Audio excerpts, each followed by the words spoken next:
ধীরে আমরা এগিয়ে যাচ্ছি কোথায়? দীঘার পুরী মন্দির না, এই দীঘার জগন্নাথ মন্দির হয়েছে এখানে, তাই তো? চলো দেখি মন্দিরটা কেমন হয়েছে।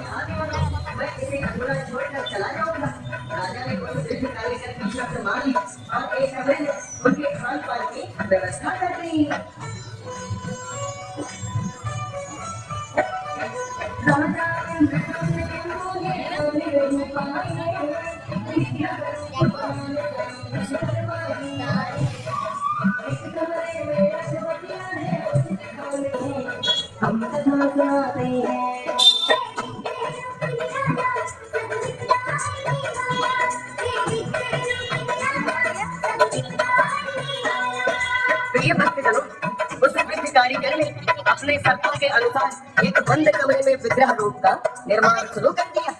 रानी भी रोज सुनती रही, कभी भीतर से आरी चलने की आवाज आती, कभी छेनी हथौड़े की आवाजें। निरंतर 15 दिनों तक रानी बड़े ध्यान से सुनती रही, किंतु दोस्तों 15 दिन बीत जाने के पश्चात रानी ने कमरे के पास कान लगाकर सुना तो रोज की तरह भीतर से कोई आवाज नहीं आ रही थी।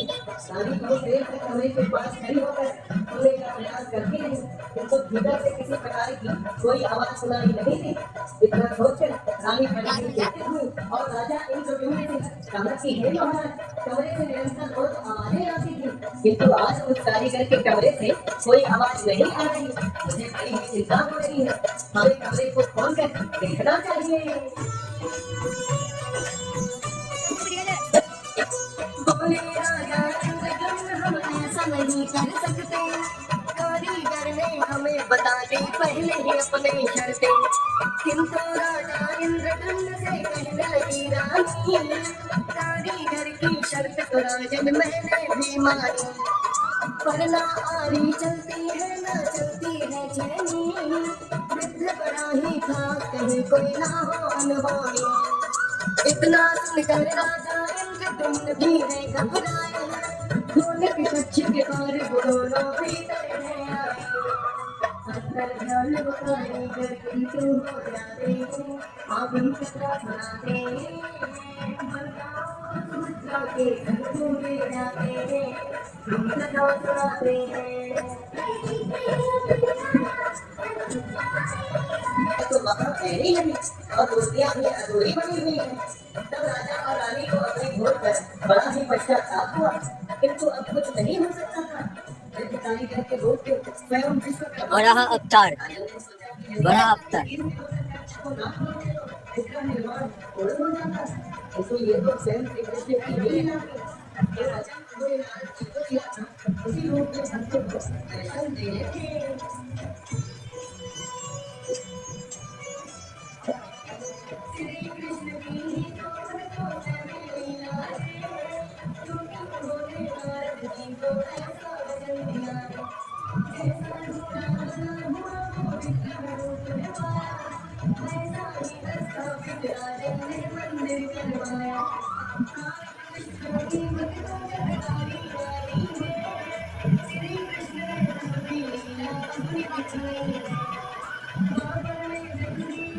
मोहिनी अवतार।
দাঁড়িয়েছি তোর বার্তা নাই দাঁড়া তোলা দাঁড়াও না দাঁড়াও।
Thank you.